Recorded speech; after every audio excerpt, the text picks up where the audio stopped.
Before we begin, take a deep breath and let the noise of the day slowly fade.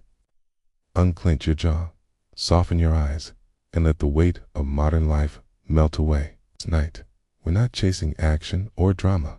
We're wandering into the forgotten corridors of boring history, where medieval echoes linger and dark tales unfold like fading ink on parchment.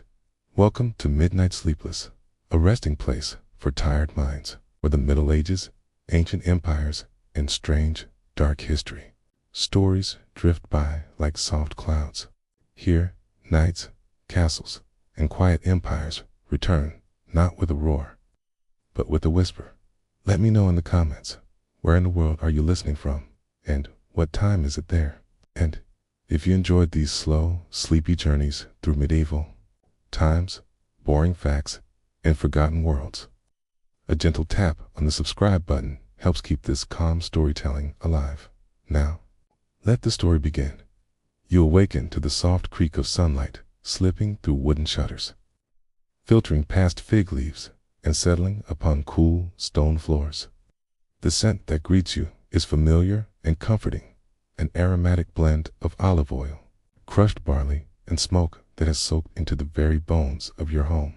In this moment, you are not a visitor, but a baker of Pompeii.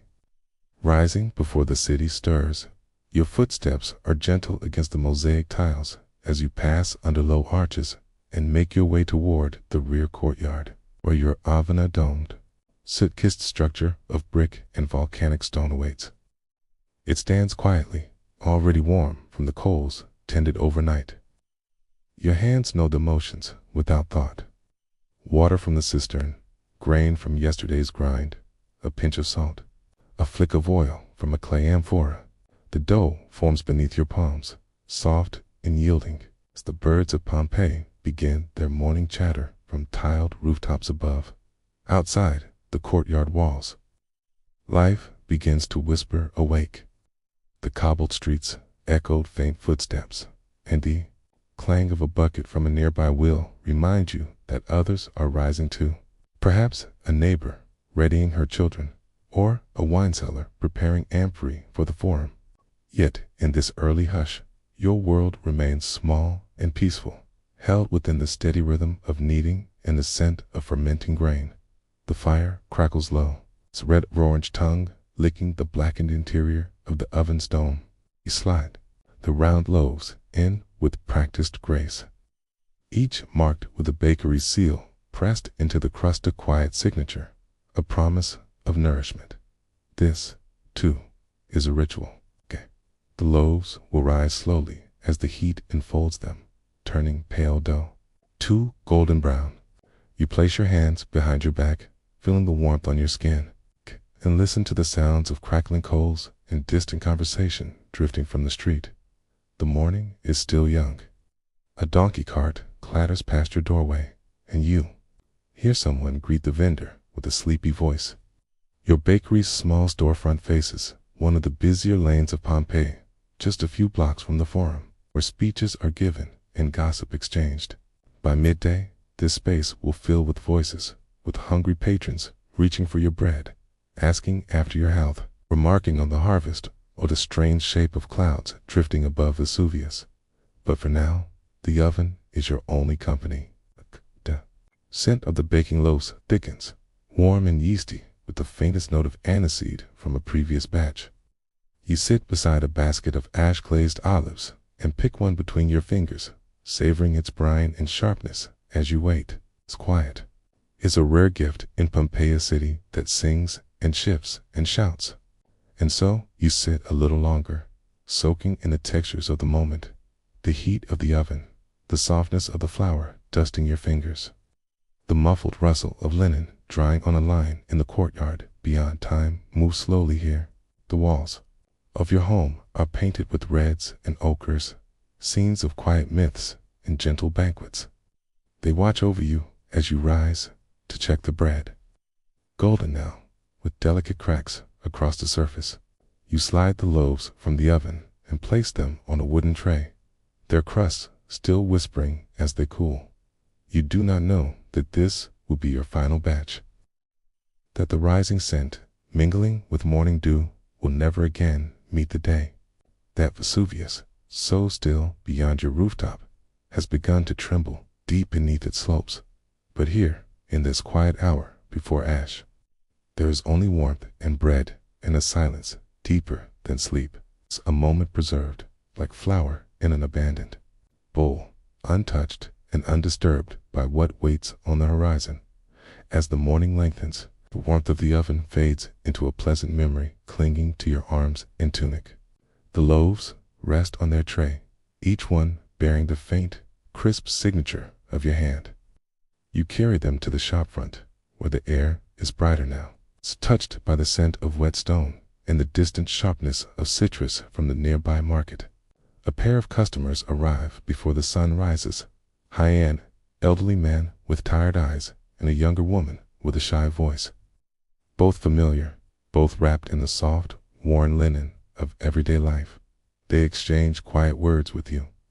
The man jokes about your loaves being too good, his belt tighter than last week. The girl asks after your mother, who has been unwell, and you reply with a small smile and a nod, not wishing to dwell.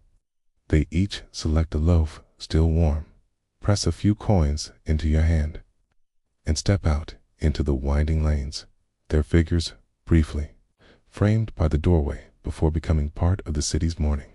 You return to the back, to the rhythm of cleaning the stone work table, folding cloths, grinding fresh flour. The work is repetitive, soothing each task measured, unhurried. A tea, pause for water, dipping a ceramic ladle into a cool cistern, and drink slowly. The taste is faintly mineral, touched with the echo of last season's rains in the courtyard. The sun filters through grapevines trailing from a wooden trellis, and the leaves flicker gently in the breeze. You sit on a stool beneath the vines, shade and allow your eyes to drift upward. From this spot, you can see the shape of Vesuvius, still and regal. Its slopes draped in olive trees and crisscrossed by old footpaths. There is no sense, no warning in the air, only the quiet, constant chorus of doves cooing from nearby rooftops. A neighbor leans over the low wall between your courtyards, offering you a fig, freshly picked, its skin split slightly at the top. From ripeness, you thank her and accept it with both hands. It is warm from the sun, and as you bite into its soft flesh, a trickle of syrup touches your tongue. The sweetness lingers, thick and floral, mixing with the earthy scent of bread crusts.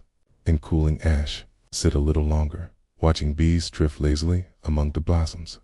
By late morning, your shop quiets again. The street outside fills with footsteps and the call of merchants, yet you remain wrapped in your own slow rhythm. The midday light stretches through the colonnade, casting pale stripes across the tiled floor. You gather your tools, placing the grain sieve carefully on its hook, brushing flour from your arms with long, steady strokes. Everything returns to stillness, as if the house itself has exhaled in the far distance. Perhaps beyond Herculaneum, there is a sound, a low murmur. It's almost like the distant rumble of carts over stone, or the echo of thunder softened by hills. You tilt your head and wait, but the noise fades, and the bees return, unbothered. It is easy to forget sounds like that, belong to the mountain, and the mountain has always been quiet. You step inside for a moment to check on the small storage alcove where you keep dried apricots, wine, and a small stash of herbs. The scent here is earthy and close lavender, bundles hanging from the beams. Mint stored in linen, and a few curling leaves of bay. You pull one down and run your fingers along the edge, its sharpness faint but enduring. These are small rituals, but they ground you. It's the flavors you use, the smells that guide your cooking, the heat of the oven that feels like home. Someone passes by the bakery again. A boy calls out a greeting, and you wave back. You recall when he was smaller, always asking for burnt crusts left at the edge of the tray.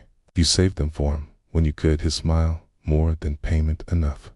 These small exchanges, these quiet connections, are the threads that stitch your days together. You light a small oil lamp and place it by the oven, more for habit than need.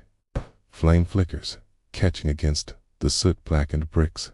Tease smells faintly of olive and smoke, and its glow settles softly into the corners of the bakery. Even the shadows seem content to rest today. By now, the warmth has left the air.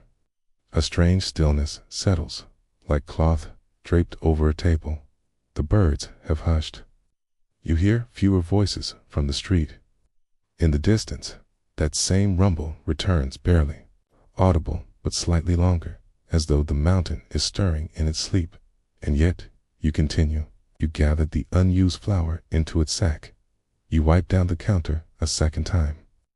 You place a cloth over the cooled loaves, everything in its place, every corner tended to. There is a kind of peace in knowing the day's tasks are complete. The sky seems a touch dimmer now, but the sun is still visible. The shadows are soft and long across the ground. A breeze passes through the courtyard and rustles the vines. You close your eyes for a moment and take in the sense once more the last of the bread's warmth, the floral sweetness of the fig, the mineral edge of water, the slight bitterness of ground herbs. You don't know it yet, but this moment, this quiet hour filled with scent and softness will remain long after the ground shakes and the ash falls, long after the sky darkens and the loaves are buried in silence. These moments of bread, of fig, of cooling stone are what remain, pressed between layers of pumice, yes, but also between the layers of human memory. Waiting patiently to be uncovered again by early afternoon, the temperature shifts, though subtly so. A hush spreads over the street like soft linen laid gently upon a sleeping figure. You lean against the doorframe of your bakery, arms folded across your apron, gazing out at the pale sky. It seems hazy now, as though viewed through thin parchment. The light has taken on a faint ochre hue, casting the stones in the road in an unfamiliar tone, less golden, more subdued, as if the sun itself were growing tired. Still, nothing in your body urges you to worry. In Pompeii, the earth sometimes speaks, groaning softly, releasing puffs of warmth from the ground. It is not so rare. The mountain is old, and old things shift and breathe in their own rhythms. You return inside, closing the door behind you. With care, the latch clicks into place, a small sound swallowed by stillness. Within your home, the world narrows. Its courtyard vines no longer sway. The birds are absent. Yet the walls still hold warmth, and the last tray of bread cools beside the hearth. You take one loaf and break it open slowly. The crust crackles gently, and a faint ribbon of steam curls upward. You hold the warm half in your hand, letting its softness rest in your palm before bringing it to your lips. The taste is simple: wheat, salt, thyme, and memory. You chew slowly, leaning back against the worn edge of the oven, your shoulders brushing its curved surface. The walls bear quiet witness spanted with faded scenes of harvests, of gods with distant eyes, of families gathered under olive trees. These images have watched you grow, watched you shape dough with your mother, watched her shape it with her own mother before her. They watch now, not with fear, but with an ageless patience. The light dims again. From outside, there is a new sound, gentle, pattering like dry grain falling on marble. You open the door, just slightly, and look upward. At first, it seems like a brief shower of dust. It's pale, like ash from the hearth, settling lightly on rooftops and baskets and stone wells. A boy down the lane tilts his head, catching flakes on his tunic, and laughs. But already, the shopkeepers are pulling cloths over their wares. Already, shutters begin to close. Still, there is no panic, only movement.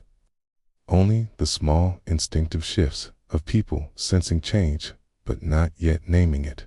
You step outside and shake the cloth covering your bread tray, watching the soft flakes drift from the fabric and vanish into the wind. The air has changed. It's faintly of metal, of stone ground too fine, but the loaves are ready. You stack them gently in the basket, place a clean linen over the top, and carry them to the small storeroom at the rear of the house. You place them side by side, as always, leaving space between each for cooling.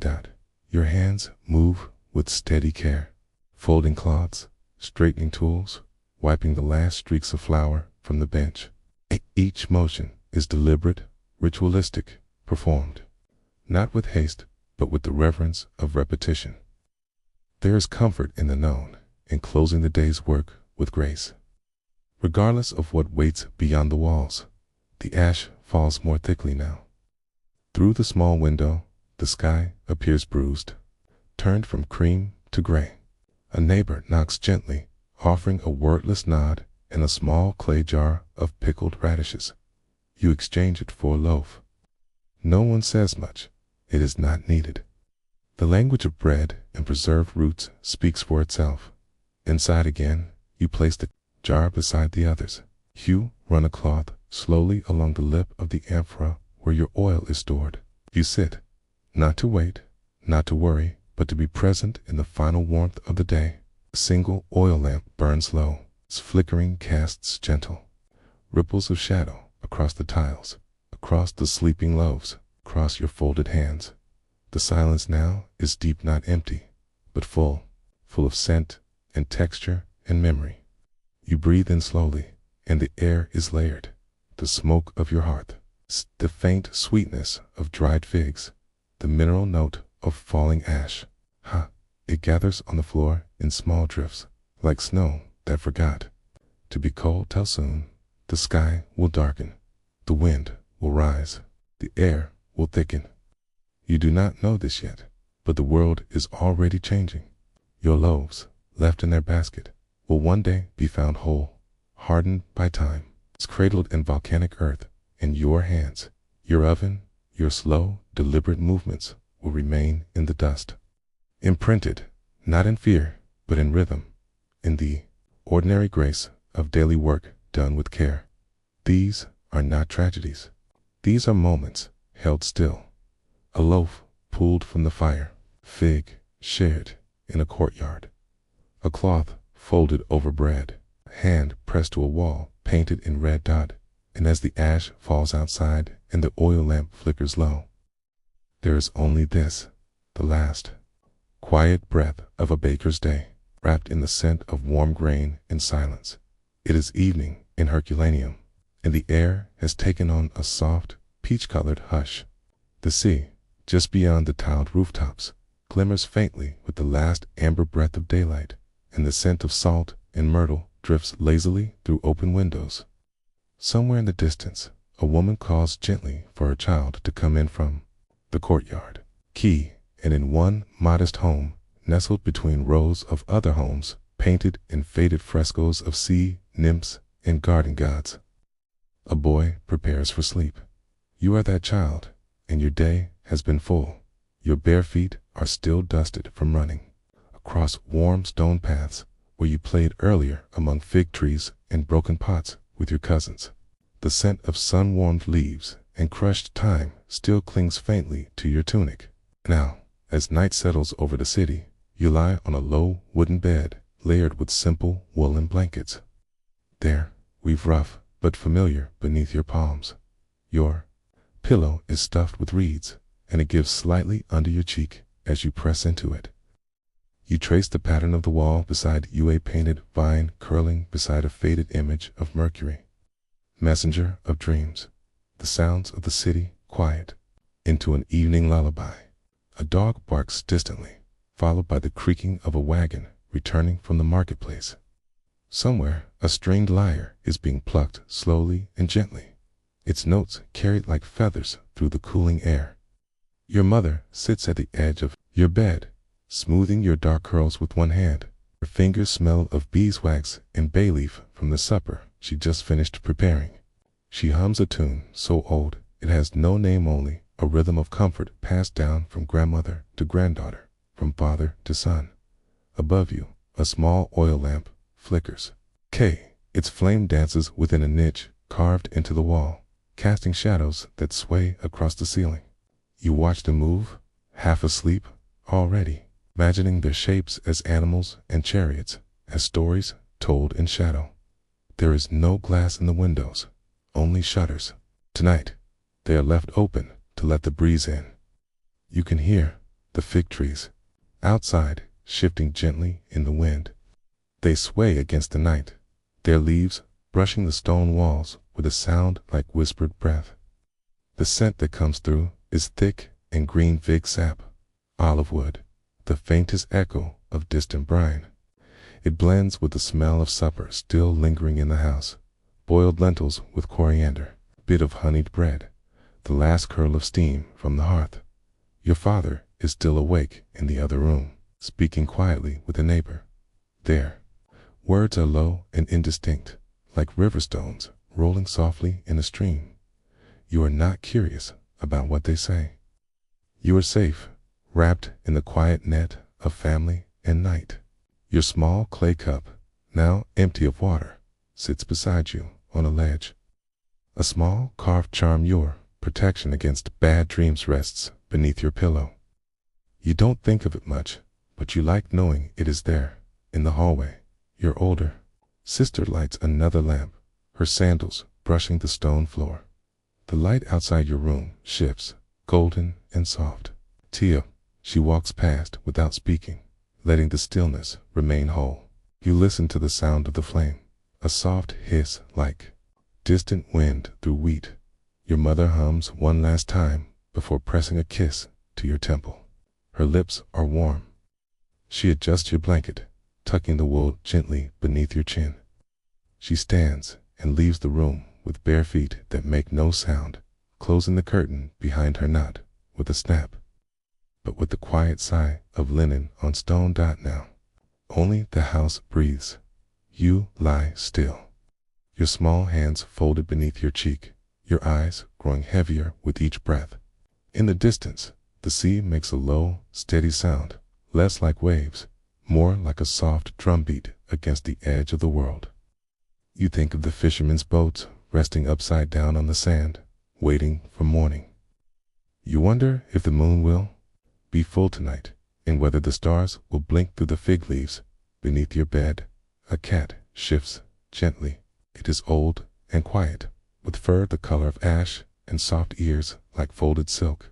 It purrs once, then stills again, its body curved against the leg of the bed, as if guarding you from beneath.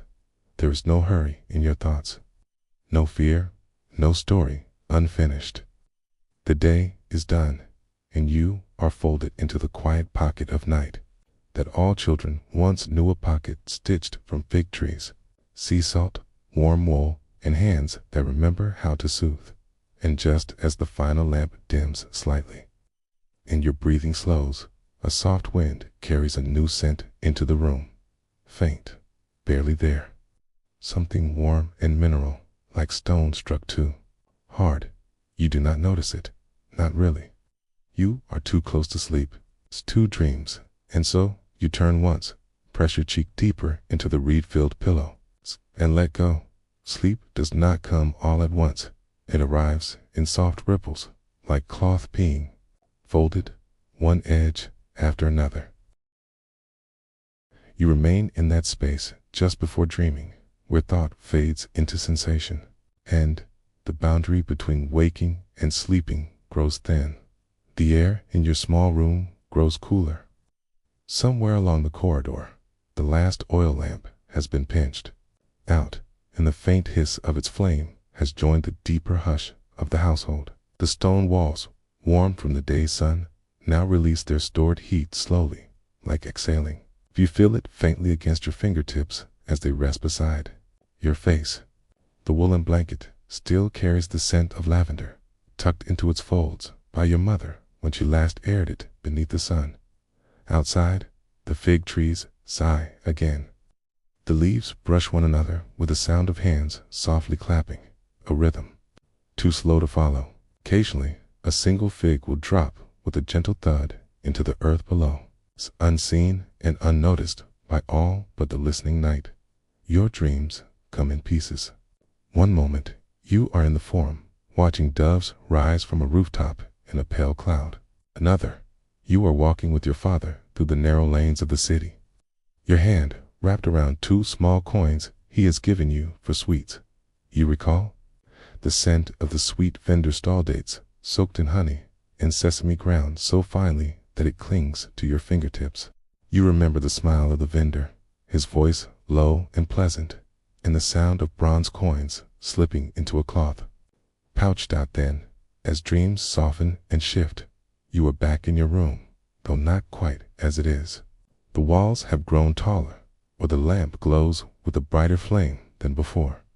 In this version of your room, your cat is curled, not beneath the bed, but on your chest, breathing with slow precision. Your sister enters and places a small bowl of pomegranate seeds beside you, and you can smell the sharpness of their red skins before they dissolve into nothing. The city beyond your walls sleeps deeply. The baker's fire has long since cooled. The wine merchant's shutters are drawn tight.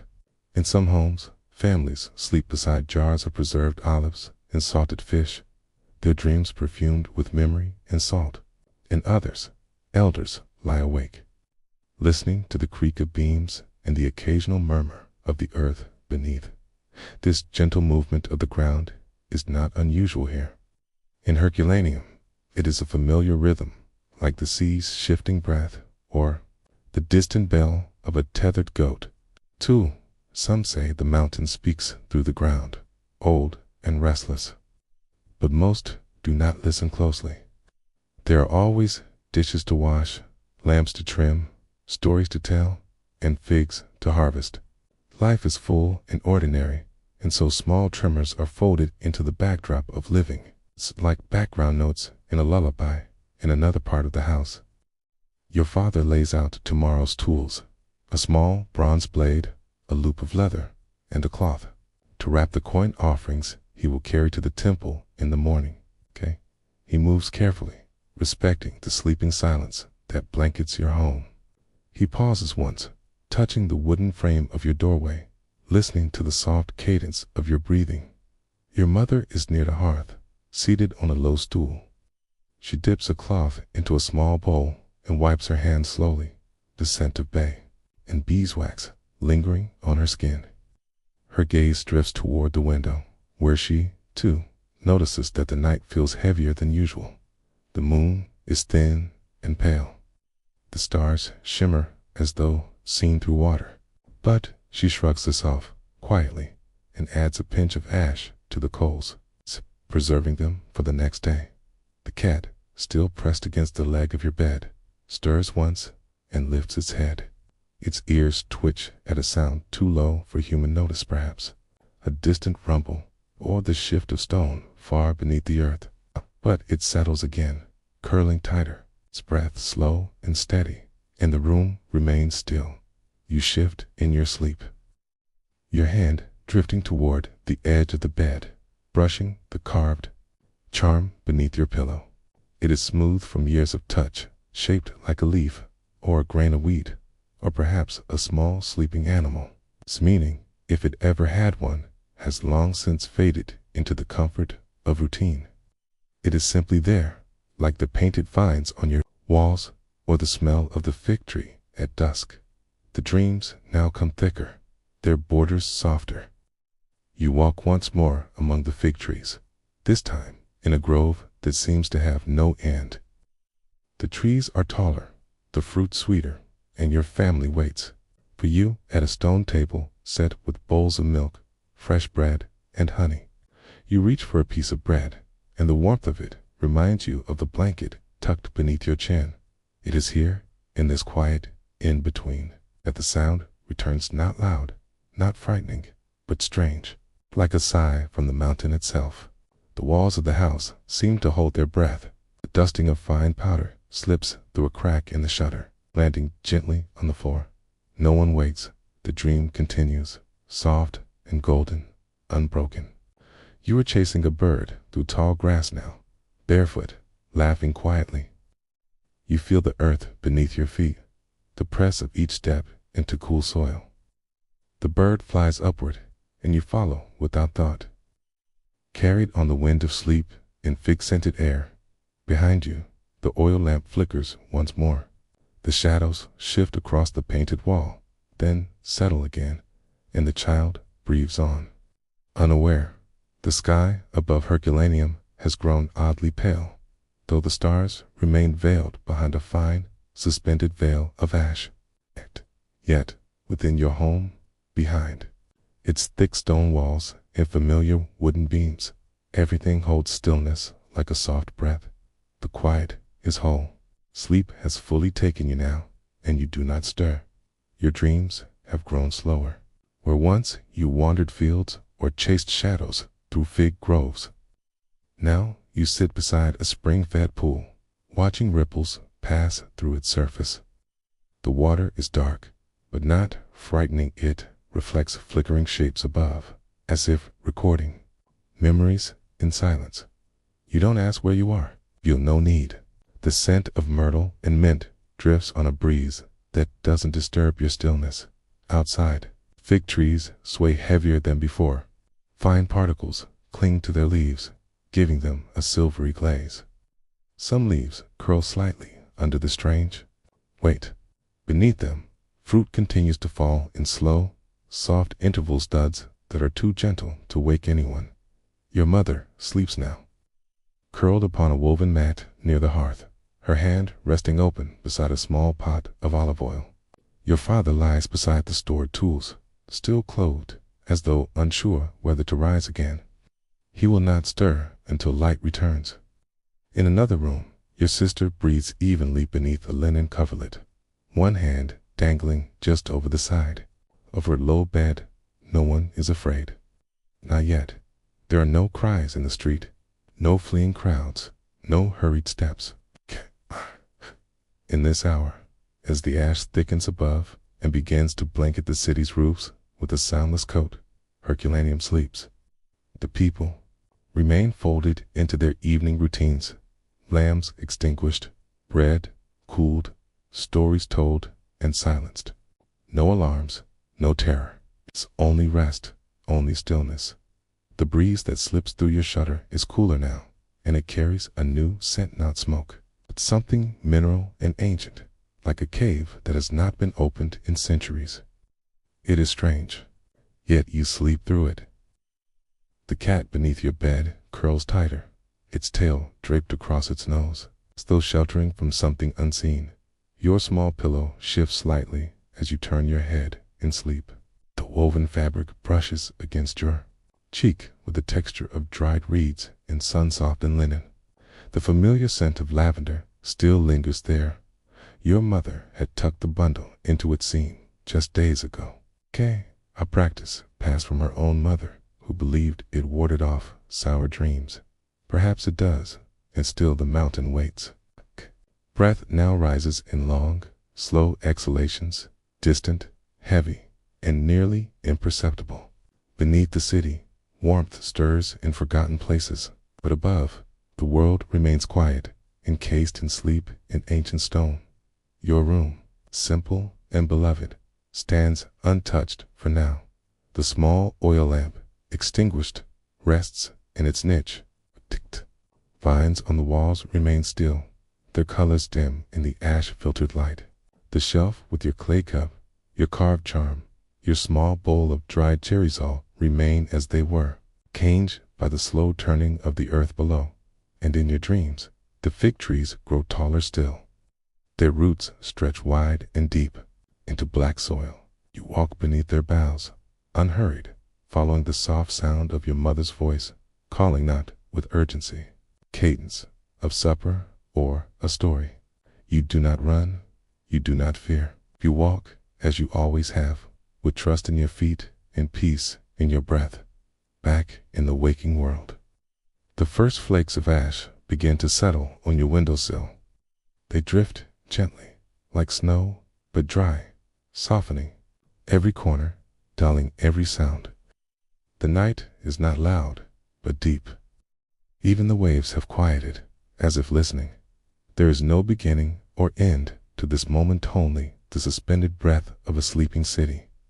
Time folds upon itself, the bread in, The basket cools a final degree. The oil pot on the table remains sealed. The shadows cast by fig leaves dance once more on the floor, and then vanish in the pale fall of ash. And you, child of Herculaneum, remain in your sleep. Not lost, not frightened, not hurried, only still, only dreaming. Your breath is calm. Your hands are still. Your mind is far from this room, carried to other seasons, other days, beyond stone and smoke and silence. There, in the deepest part of sleep, you linger like a whisper, like the last echo of a lullaby sung long ago beneath fig trees and fading stars. The afternoon sun slides quietly across the tiled rooftops of Pompeii, casting long shadows through the narrow streets and courtyards. A small, shaded room tucked behind a modest domus near the city's edge. A scribe leans over his table. His name may be lost to us now, but the marks he left on parchment and wax speak with a quiet clarity, record of what mattered on a day that otherwise dissolved into ashdod. You are that scribe. The world outside hums with life, but your corner of it is slow, deliberate, unhurried. Your workroom is cool and dim, its single window half covered with a linen curtain that softens the golden light. The scent of ink hangs gently in the air, a mixture of pines, soot, vinegar, and the faint edge of iron gall. It settles into the wooden grain of your desk, into the sleeves of your tunic, into the ridges of your fingertips. The scroll before you curls slightly at the edges, its surface smooth and warm. You dip your stylus into the inkwell once more and draw another careful line, Latin letters flowing in practiced rhythm. You write not poetry or politics today, but a record of a land transaction, nothing extraordinary, a plot, a vineyard passed from uncle to nephew.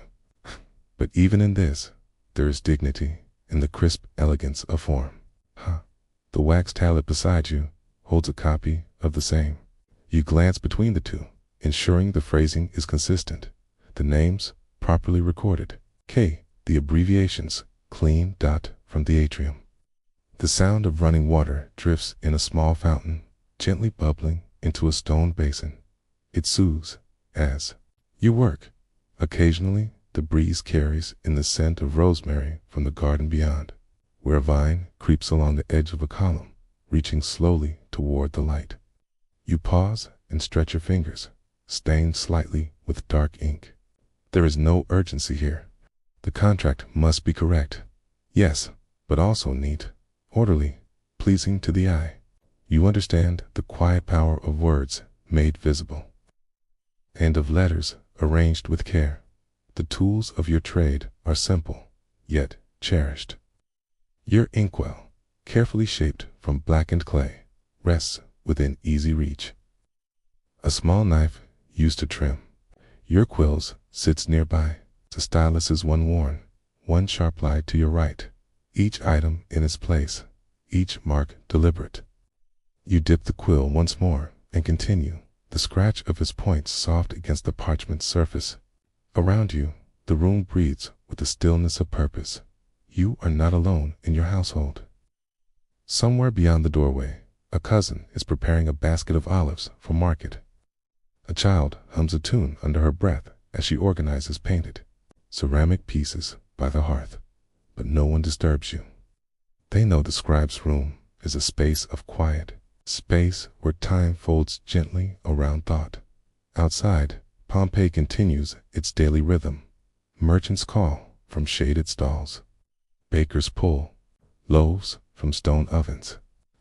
The murmur of commerce and conversation winds its way through alleys and arches. Somewhere nearby, a man sharpens a blade. The crisp ring of metal on stone briefly cuts the air before fading into birdsong. Still, you write. You are recording not just names and dates, but traces of the world around you, of people who grow grapes, who pass land from one generation to the next, who walk these roads barefoot or sandaled, laughing or weeping or simply living. You write them into permanence, or as close to permanence as papyrus and wax will allow. You pause to blow gently across the page, drying the ink. Watching it darken and settle, a small shelf beside you holds your past work scrolls bound with linen cords, each labeled in your own hand. They lean like quiet sentinels, bearing witness to marriages and debts, to border disputes resolved and friendships ratified with signatures. You run your fingers over one scroll's edge, feeling the slight roughness where the reed paper begins to fray. Each imperfection tells its own story. As the sun dips lower, your eyes grow heavy. You set the stylus aside and press your fingers gently into your temples. A sip of watered wine waits in a small clay cup beside you, its surface cool and sweet with a hint of fennel. You drink slowly, savoring its softness on your tongue. The breeze stirs again, stronger this time, and with it comes a scent both familiar and faintly strange. Earthy, dry, a little sharp, like crushed pumice or warmed stone. You glance toward the window, but see nothing out of place. Only the rooftops, golden in the light, and a distant shoulder of Vesuvius, shrouded in its usual haze. You return to your scroll and add one final flourish to the name of the buyer. It is a quiet gesture, more habit than necessity, but it pleases. You, the contract is complete. You set it aside to dry and take up the wax tablet to copy a second version. The stylus moves smoothly over the surface, leaving impressions that will be warmed and erased in due time. But for now, they hold meaning. Your back aches slightly as you shift in your seat, and the ink-stained linen of your tunic rustles softly against a chair. A pigeon coos from the rooftop. A neighbor calls out in greeting as he passes your garden gate. And still, you write. You do not yet know that this will be the final scroll placed on that quiet shelf, that the ink you use today will dry beneath layers of ash and silence, never to be read by the people it was meant for. That centuries will pass before your words are seen again, their meaning reconstructed from fragments and scorched edges. But that is not your concern. For now, you are a scribe, and the day is still young, and the ink still flows. The wax tablet is warm in your hands, slightly pliable from the lingering heat of the afternoon sun. You press the stylus carefully, letting it sink just enough to leave clear, legible marks without tearing. The transaction unfolds again beneath your touch names, dates, parcel measurements, in paces and chords, and the symbolic line that seals the agreement. It is not hurried. You write slowly, deliberately, with a kind of silent pride. These are not just notes, okay? They are echoes of lived days, proof that the world is turning as it always has. That land is traded, scrapes are picked, debts are counted, and lives, in their small and persistent ways, are remembered. A breeze curls into the room once more. It smells of something dry and unfamiliar now, like distant smoke carried from a field far beyond the city. Not sharp or acrid, but different enough to make your brow furrow faintly. You pause, listening for raised voices or urgent footfalls, but the streets remain calm. Someone laughs in the distance. A dog barks and then quiets. It's the world outside. Your window continues as though nothing has changed. Still, something in the air feels heavier. You glance down at your tablet. A faint film of pale dust now clings to its surface. You brush it away gently and continue writing. It is not the first time the wind has brought mountain dust into the city. Sometimes it arrives after long, dry spells, or when shepherds stir the higher trails. You return to the rhythm of your task. As your stylus moves again, the world narrows. The sound of your own breath fills the quiet, mingling with the whisper of reed tips brushing papyrus, and the subtle creak of the wooden bench beneath you. Your room has grown darker as the sun sinks, low behind the courtyard wall. The warm hues of the plaster fade into blue-gray. You light a small lamp on the corner of your desk, its glow flickering across your hands. You think briefly of a friend, another scribe, who works closer to the forum. You imagine him now, seated at his own table, perhaps finishing a poem or preparing a formal decree for a local magistrate. You've exchanged scrolls over the years, compared handwriting, shared notes on the best blend of soot and gum for long-lasting ink. He once gave you a shell-polished reed that you still use when precision matters most. You reach for it now, running your thumb across its smooth surface before returning to your stylus. The contract is almost complete. You shift the tablet slightly. The wax surface cool beneath your fingers. Hand inscribe the final line. Hoc scriptum est in Pompeiano die undecimo calendas Septembers. It is written in Pompeii on the 11th day before the calends of September. A date like any other, at least it seems so. You set the tablet aside and rise slowly from your seat, stretching your back with a quiet groan. The air in the room feels still, yet heavy. You cross to the window, pushing the curtain aside with one hand. The sky has changed. It's not darkened, not yet, but dulled as though wrapped in gauze. The clouds have taken on a curious hue, faintly tinted with ochre and pearl, and the sun, still visible, hangs low. Its edge is soft and strange. You rub your fingertips together. Dust, the same pale film that settled on your wax tablet, now clings to the windowsill, to your arms, to the folds of your tunic. There is a pause in you then, not of fear, but of quiet observation. A moment when the world feels as if it is preparing to say something, but you do not yet know the language of that silence. Turning away, you move back into the room and gather the tools of your craft with familiar care. You wipe the stylus with a linen cloth.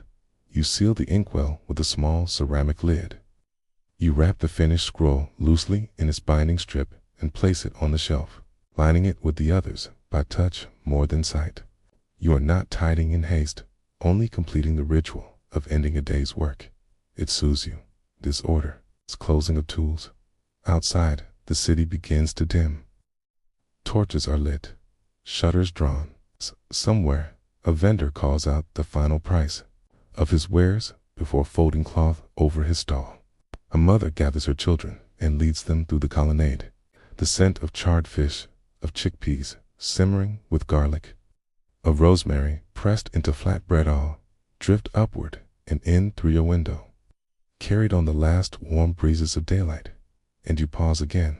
The edge of the room, your hand, rests on the doorway, and you look back once more. The wax tablet lies beside your stool. The ink-stained cloth is folded neatly. The lamp still burns. Everything is as it should be. You step outside into the courtyard. The light is strange now, more shadow than glow, more amber than gold. The air tastes of stone, of something old beneath the surface. But the vines still hang from the archways. The water in the basin still trickles quietly. Your cat, a gray-striped creature, grown old in your company, leaps up onto the edge of the fountain and peers at you with unbothered eyes, stretches once, then curls into a ball, settling as if it, too, understands the day has ended. You sit beside it, feeling the cool of the stone seep through your tunic. The courtyard is quiet. The world leans gently toward night, and though you do not yet know it, the last words you inked into parchment will outlive the streets you walk. It's the city you call home, and the life you lived within it. They will rest beneath layers of ash and time, sealed by silence, held still by a mountain's breath. Night has folded gently over Pompeii. The city, still unaware of its nearing stillness, settles with the calm of routine, shutters drawn, oil lamps lit, bread crusts softened in wine, and final words exchanged beneath colonnades wrapped in vine and shadow. You, the scribe, sit quietly in your courtyard. The small fountain continues its steady trickle, a sound you know so well you scarcely notice it. Your cat rests beside you, twitching in its sleep, perhaps chasing moths in its dreams. The air is warm, but the breeze carries a cooling edge, now one that hints at high places of stone and earth shifting far beneath your reach. Your body relaxes against the stone bench. The day's ink still smudges your fingertips, and a faint scent of soot and resin lingers at your cuffs. The tablet you finished just hours ago remains untouched on your desk, inside's wax surface dark, with the echo of daily life. There is peace in the work you completed. Not pride, not glory, just the quiet assurance that your hands did what they were meant to do. The scroll on the shelf, the names captured in the steady rise and fall of letters, the memory of vineyards and property lines, now woven into lines of Latin. No one may read them tomorrow, but that, too, is not your concern. You look upward. The stars are dimmed, not by clouds, but by something finer. The sky holds a veil of ash, though you do not yet know it as such. It appears more like dusk, refusing to leave, lingering in the upper air. The moon, usually bold, is tonight a soft smear of light. And still, the city rests. Still, the fig trees sway gently in the breeze, their leaves catching the fine particles like snow that never melts in your home. The lamp on your desk still burns. Its light spills across the room, illuminating the scroll shelf, the wax tablets, the reed pens aligned with care. You will return to that desk tomorrow. You plan to copy a letter sent from a merchant in Capuhi commissioned you weeks ago, and his courier is due by midday. You had meant to sharpen your favorite stylus tonight, kid, but you'll do it in the morning, after your bread and water. The light is clean and the air is still cool. The fountain's rhythm lulls your thoughts. You close your eyes for a moment and lean your head back against the wall. The stone is warm behind you, still holding the sun's weight. The vines above rustle. You hear, faintly, the bells of a goat returning to its pen in the next courtyard. A neighbor murmurs something as he enters his home, his voice low, affectionate, the sentence unfinished as the door closes gently behind him, and the ash continues to fall. Now, it dusts the garden basin where the water collects, slants softly on the sloped roof tiles, in the creases of tunics laid over windowsills, on the broad leaves of the potted laurel trees in the atrium. It does not shout, does not rush, simply arrives, grain by grain, in silence. Inside, your scrolls rest, in their niches. Some are bound tightly in leather cords. Others lie open, half-drafted, waiting for you to return. A few are old enough that their ink has faded to brown. You've thought more than once about recopying them, but time always slips away. There is always another contract, another birth record, another list of old denarii. The ink, like the city, has grown used to waiting. You open your eyes again. A stillness now lies across the city, deeper than evening, heavier than rest. It is not fear. There is no panic. The quiet carries the weight of something paused. The way a breath is held between thoughts. The way the earth waits before it speaks. And yet, within your courtyard, the small world you shaped continues to breathe. Your tools, your scrolls, your thoughts, they remain untouched. They are not abandoned. They're simply sleeping. And so, too, will you? You rise from the bench and step inside. The dust clings faintly to your shoulders, like a memory settling before it has even been made. You pause beside the desk, glance at the tablet, and brush away a thin layer of ash with your sleeve. It leaves a smear across the wax, but the words remain, clear, steady, yours. You pinch the lamp gently to silence. The flame curls and vanishes. The room darkens into a gentle hush. In your sleeping quarters, the bed is low and cool. The linen has been washed in river water and laid in sun to dry, and it smells faintly of fennel and lye. You lower yourself onto it, your knees creaking softly, your back grateful for the softness. You lie on your side, one hand beneath your cheek, the other resting across your chest. Outside, the mountain stirs again. The ground vibrates, not a quake, not a roar, but the sigh of something vast exhaling beneath the weight of centuries. In the darkness, the cats hide, the birds quiet. The stars blink once more and vanish, but within these walls, the ink remains. So does the scroll. So do you. The final record of the day has been written, not with fanfare, not with a cry, but with the soft scratch of a reed across papyrus, the hum of a fountain, in the memory of a hand steady in the fading light.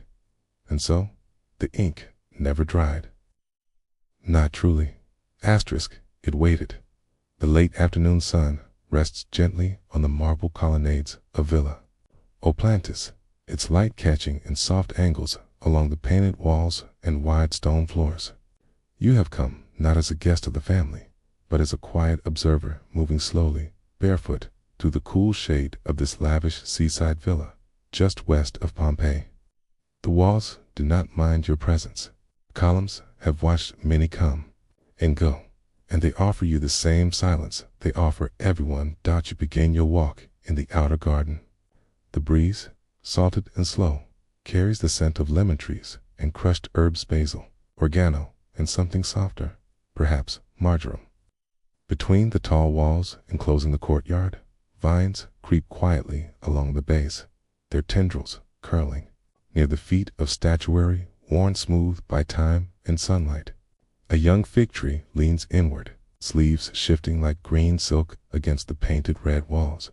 The paintings themselves are something else entirely. You pause before Renan imagined the landscape of myth and stillness, where slender trees rise from mist-covered plains, and birds fly in soft curves across a distant sky. The figures in the scene, robed and long-limbed, gesture toward one another in permanent, unfinished conversation. Their eyes, made from careful brushstrokes and faded mineral pigments, seem to follow you gently as you pass. The sound here is minimal. The fountains, once flowing, have still either emptied for cleaning or left idle since midday. What remains is the flutter of doves in the tiled eaves, the hush of sea air pressing through the wide arched doorways, and the echo of your own breath as it joins the quiet. You place your palm against one of the frescoed walls. The plaster is cool, the texture faintly grainy beneath your fingertips, and you wonder, though only for a moment, about the artist who once stood here, brush in hand, breathing the same blend of air and dust. Moving through the portico, your steps are absorbed into the rhythm of the villa's stillness. Each archway frames a view of a fruiting tree, of a small pool reflecting the pale sky, of more walls dressed in color. The house does not shout its wealth. It whispers. It's in the sweep of its open spaces, in the polish of its floors, in the delicate balance between structure and breeze. A servant once stood where you stand now, perhaps carrying a bronze tray, or watering the edge of a lemon tree with care. Somewhere, the master's wife once sat with a scroll in her lap, her fingers tracing each line as she listened to the sea. Children may have run through these walkways, barefoot, their laughter contained within these walls. Now, long since faded into quiet, you reach the central triclinium, a dining room open to the elements on three sides. The couches are gone, but the outlines remain. Low platforms arranged in a U shape with a view toward the garden. The walls here are more vivid, less faded by sun. A deep crimson dominates the background, overlaid with delicate floral motifs, in scenes of slender towers and impossible villas perched over imaginary hills. These images are not meant to be real. They are meant to suggest beauty and grace, to give shape to dreams while the diners reclined beside platters of olives, honeyed cheese, and mulled wine. A mosaic lies beneath your feet's small tesserae, arranged in gentle spirals of blue and white, now dulled slightly by centuries of dust. You step carefully across it, not wishing to disturb the pattern, even in thought. Above the painted ceiling, what remains of it shows fragments of birds in flight, their wings caught in eternal mid-beat, their beaks slightly open as if singing. To the late afternoon, outside the triclinium, the sun begins to lower further. Shadows stretch across the portico, softening the light, blending the colors of the frescoes into something almost liquid. The air smells now of warm stone, of ripening fruit, of time thickened by stillness. You find yourself drawn toward the villa's inner garden, smaller and more enclosed, its layout more symmetrical. Its pomegranate trees grow here, their blossoms long gone, the fruit swollen and nearly splitting. A carved basin rests in the center, filled not with water, but with wind-blown petals and the occasional curled leaf. It is in this garden that you sit, folding your body into the shade of a cypress. The marble is cool at your back. You listen not for voices, but for their absence. The villa holds no sound of alarm, no murmur of urgency. Only the gentle shift of evening as it settles into the stones. You notice a fresco here unlike the others. It shows not gods or myths, but a still life, a silver bowl of fruit, a loaf of bread, a delicate glass vessel, possibly holding wine. The objects are rendered with care, their shadows placed just so.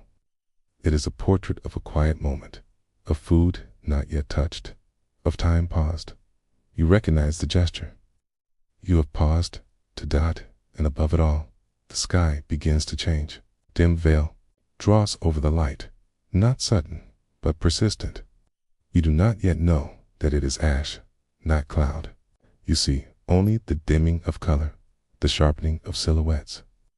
The way the sunlight falters at the edge of the colonnade, still you remain. There is no need to move. The villa does not ask for haste. It offers only what it always has: shade, silence, and stone walls that remember everything. The garden holds you gently as twilight deepens. The quietness is not empty, it hums with subtle memory, with the impressions of footsteps long since faded and voices now gone soft with time. You sit a while longer beneath the cypress, your back resting against the stone, your gaze following the slow drift of airborne dust that glows briefly in the slanting light before vanishing into shadow. The pomegranate tree closest to you leans slightly inward, its fruits heavy, their skins showing the faintest network of cracks. A small beetle climbs one of the lower branches with unhurried purpose, while a pair of doves coo from a ledge high above, unseen but persistent. Everything in the villa moves slowly. It always has. It was built for contemplation, not activity, for lingering glances, for conversations spoken in low tones over cool cups of watered wine, for moments that stretch unbroken across entire afternoons. You rise from your seat and resume your walk.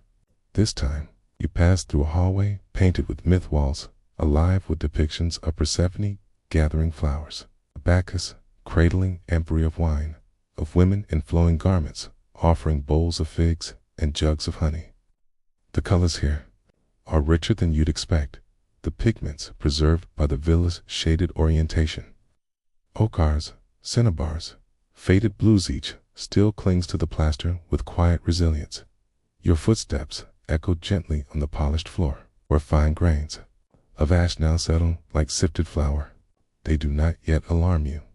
Perhaps the servants have been sweeping, or the wind is carrying dust from the nearby hills. It has happened before on dry days, when earth lifts easily and rides the air. You brush a bit from your sleeve without much thought. The hall leads you to a private chamber, smaller, enclosed, with narrow windows that frame the changing light. The bed, stripped of its linens, shows the smooth wooden platform beneath. A low bench sits nearby, beside a simple writing table. On the surface of the table, a wax tablet lies open, its surface bearing the faint impression of letters no longer sharp. A stylus rests beside it, and next to that, a bowl of dried rose petals and crushed myrrh. Long faded in scent, but still redolent with memory. You imagine the woman who might have sat here. Perhaps she was the daughter of the house, or a guest extended an unusually long stay. You picture her dipping her stylus into ink, pausing between sentences to lift her eyes toward the garden beyond, where the lemon trees moved gently in the afternoon light.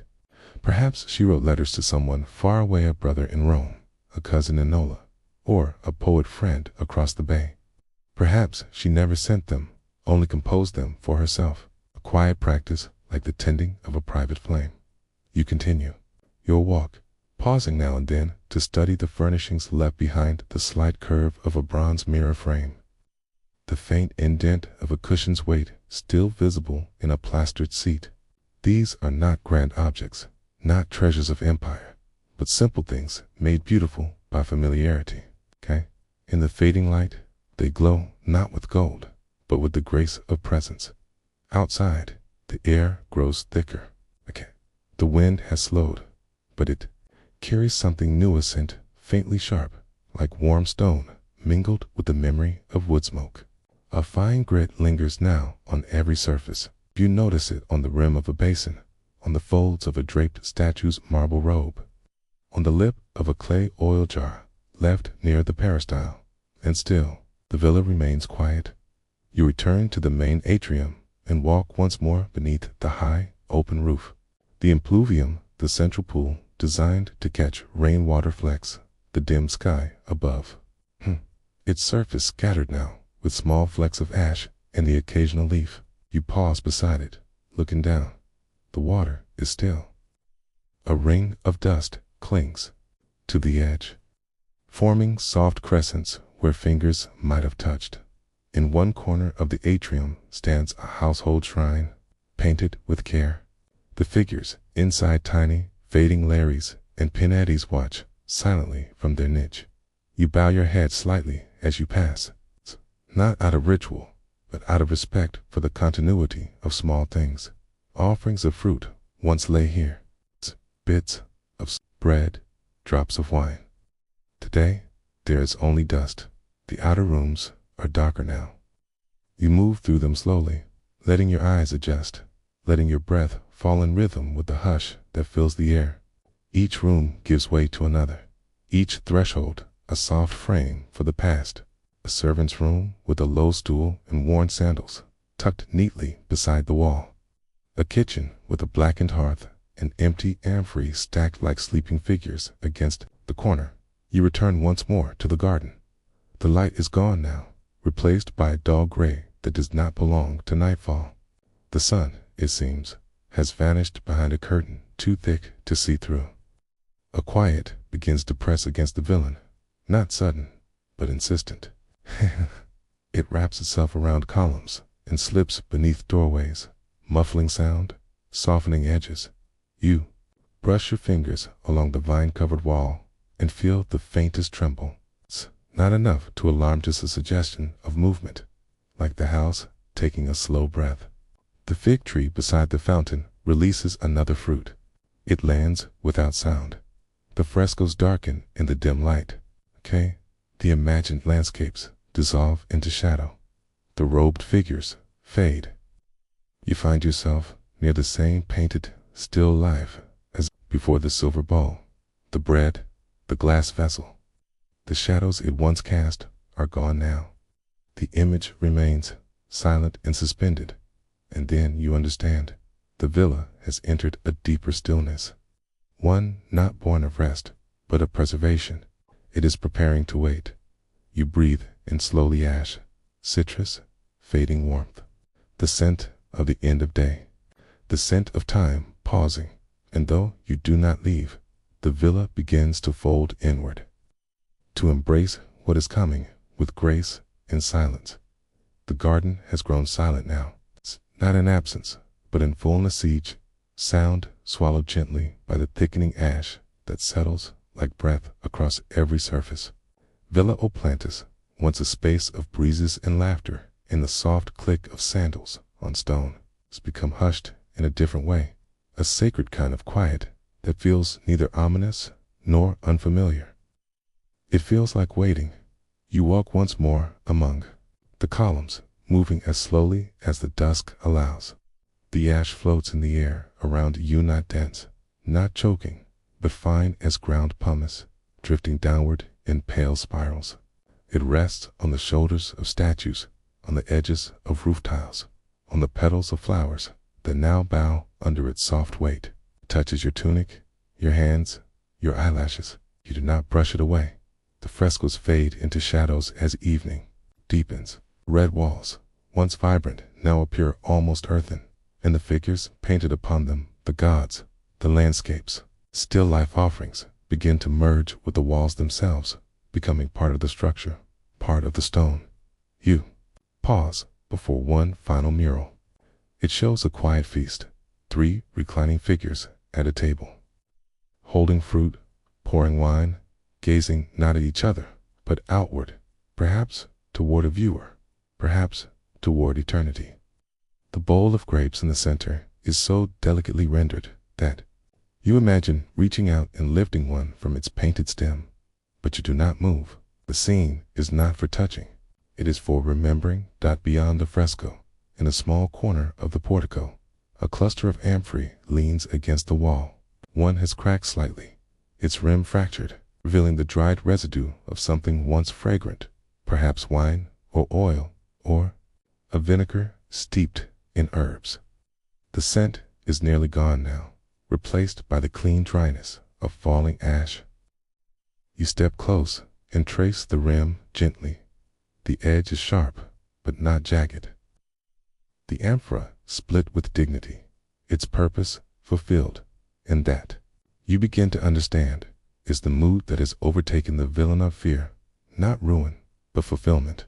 It has served its days. Its walls have held families and strangers, song and silence. Its floors have borne footsteps that now exist only in memory. The house has lived. And now it rests. You return to the inner garden once more. Ate, the pomegranate. Trees are nearly hidden now under a pale shroud. Their branches bend ever so slightly beneath the weight. The pool in the center has grown still and colorless, reflecting only the ash-gray sky. A single fig has fallen and lies unclaimed beside.